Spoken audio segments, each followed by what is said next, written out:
together. Blessed are the poor in spirit, for theirs is the kingdom of heaven. Alleluia, alleluia,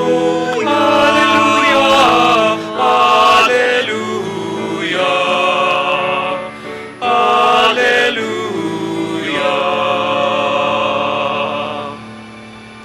The Lord be with you. And with your spirit. A reading from the Holy Gospel according to Saint Mark. Glory to you, O Lord. As Jesus was setting out on a journey, a man ran up, knelt down before him, and asked him, "Good teacher, what must I do to inherit eternal life?" Jesus answered him, "Why do you call me good? No one is good but God alone. You know the commandments. You shall not kill. You shall not commit adultery. You shall not steal. You shall not bear false witness. You shall not defraud. Honor your father and your mother." He replied and said to him, "Teacher, all of these I have observed from my youth." Jesus, looking at him, loved him and said to him, "You are lacking in one thing. Go, sell what you have and give to the poor, and you will have treasure in heaven. Then come, follow me." At that statement, his face fell, and he went away sad, for he had many possessions. Jesus looked around and said to his disciples, "How hard it is for those who have wealth to enter the kingdom of God." The disciples were amazed at his words. So Jesus again said to them in reply, "Children, how hard it is to enter the kingdom of God. It is easier for a camel to pass through the eye of a needle than for one who is rich to enter the kingdom of God." They were exceedingly astonished and said among themselves, "Then who can be saved?" Jesus looked at them and said, "For human beings it is impossible, but not for God. All things are possible for God." My dear friends, the Gospel of the Lord. Praise to you, Lord Jesus Christ. Good evening, my dear brothers and sisters, Good evening, Father. and greetings and blessings as well for all those who are with us through our live streaming sa iba't ibang social media platforms po ng Greenbelt Chapel. Ang pagpapala ng Diyos ay sumainyo. Let me begin with this very touching story about a single parent who single-handedly raised his daughter. No? May isa pong ama na solo talagang pinalaki ang kanyang anak. Lahat na kanyang ginawa. No? Double job, at sideline, ano? Minsan nag-uwi ng trabaho, no? At lahat para sa kanyang anak, para sa pag-aaral ng kanyang kaisa-isang anak. No? At dumating ang araw na itong kanyang anak ay nagtapos, ano?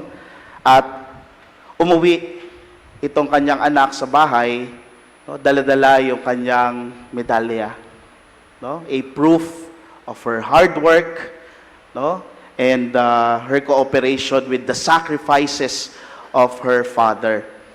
Pero pagpasok niya ng bahay, nadismaya itong kanyang anak. Nalungkot nung nakita niya ang kanyang tatay na nag-uwi na naman ng trabaho. No? At nagsimula ng marubdob na takpo nitong mag-ama. Sabi ng kanyang anak, no?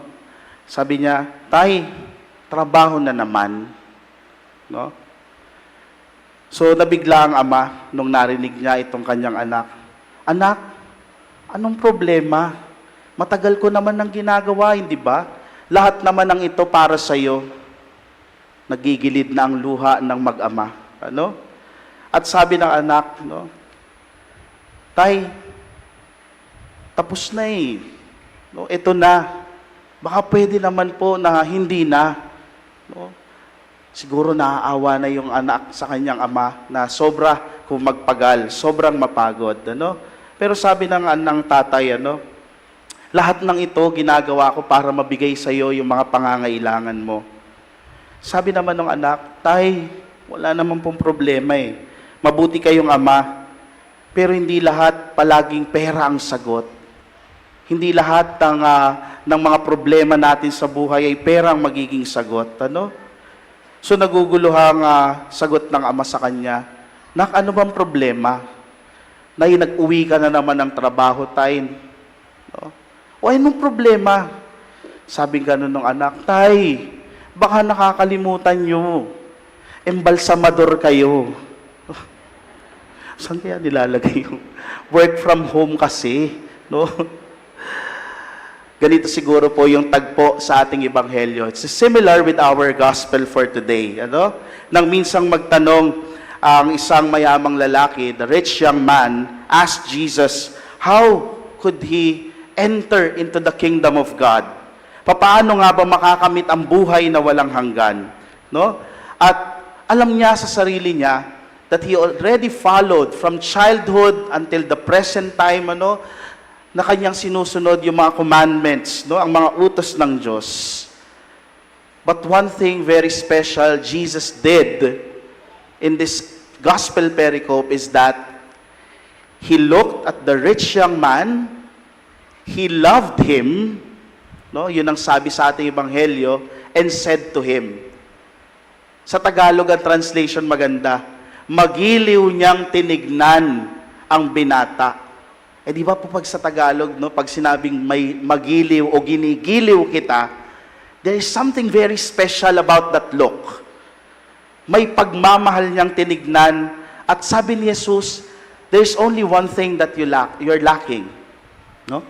Go and sell your possessions, give it to the poor, and then come follow me. Easier said than done. Tayo din siguro meron ding mga bagay na ang hirap-hirap bitiwan, kasi lalo ngayon na panahon na taghirap, tumataas lahat ng presyo, may mga bagay tayong hindi mabitiw-bitiwan. And what are these things that we are really having a hard time letting go of? Itong mayamang lalaki sa binata, his riches. Pero yung kayamanan ba ay talagang sadyang masama in itself? No. Pero makikita natin sa ebanghelyo na sinasabi yung attachment nitong lalaki o ng binata sa kanyang mga kayamanan, sa kanyang possessions, yun yung naging problema.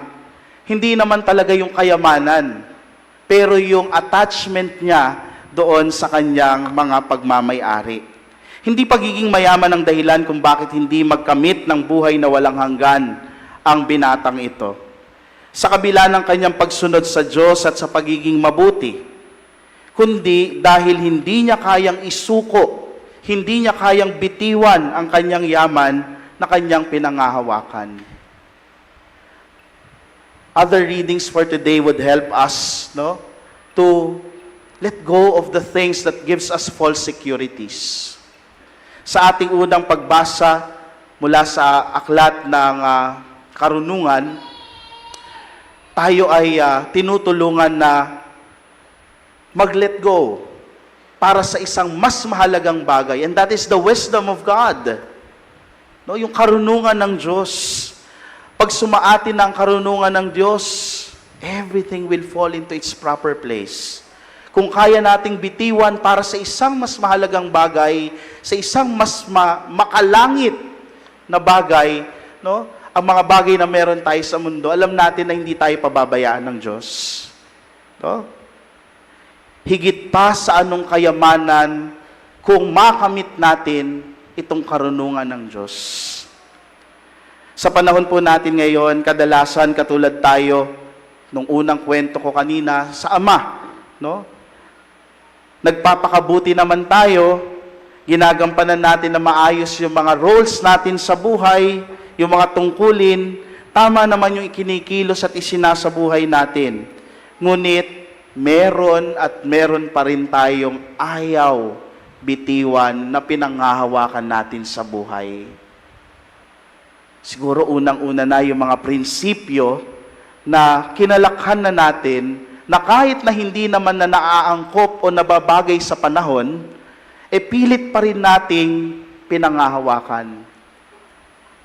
O kaya naman po para sa mga mag-asawa. Maaring ikaw ay may asawa, ang hindi mo mabitiwan ay yung kinakasama mong iba.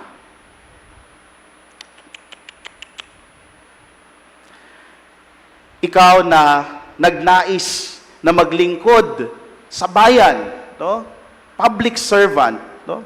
Pero habang tumatagal, no, yung posisyon mo, ayaw mo nang bitiwan. Mag-e-eleksyon na naman po. Nasa kamay natin, no, ang pagpili. Sana gamitin natin, suriin nating maigi, tignan nating maigi. Meron ba talagang mga ganito na ayaw bitiwan ng posisyon? No, na nakikita na natin na hindi naman na talaga public service yung gusto, kung hindi seguridad na lang ng pamilya. Mahirap, no? Ang hirap bitiwan.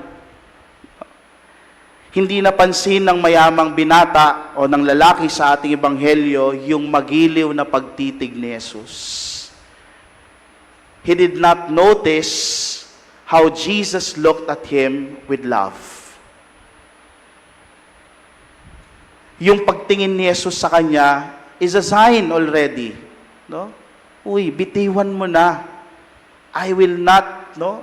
Hindi kita pababayaan. Bitiwan mo lang ang mga bagay na ito, no? Itong sinyalis na ito ng pagtingin ni Jesus sa binata sa ebanghelyo ay paalala na tayo din ay tinitignan ni Jesus ng magiliw.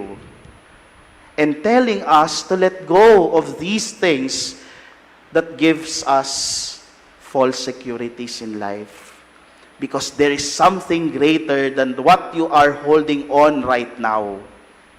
Ano yung pinangahawakan mo ngayon? Merong mas mahalaking pagpapahalaga na dapat nating piliin. Kapag tinitigan mo ang isang tao ng may pag-ibig o ng paggiliw, alam mo na ang titig na yon ay kakaiba sa kahit anong titig. Kung napansin lang sana nung lalaki sa ating ebanghelyo kung papaano siya tinignan ni Jesus, kung napansin man lamang sana natin kung paano tayo tignan ni Jesus sa pang-araw-araw nating buhay, siguradong pipiliin din natin itong mas malaking halaga na ito. At yan ay ang makapiling ang Diyos. My dear brothers and sisters, this is the grace that we would like to ask in this Mass. Maybe we could find ourselves in the situation of the rich young man. But let's take notice of how Jesus has looked at the rich young man. Sana makita din natin na tinitignan tayo ni Jesus ng magiliw, na nagpapaalala sa atin na ang kanyang tingin, no, may assurance na hindi niya tayo pababayaan. We just let go of these things that gives us false securities. Pansinin natin yung pagtingin ng Diyos sa atin.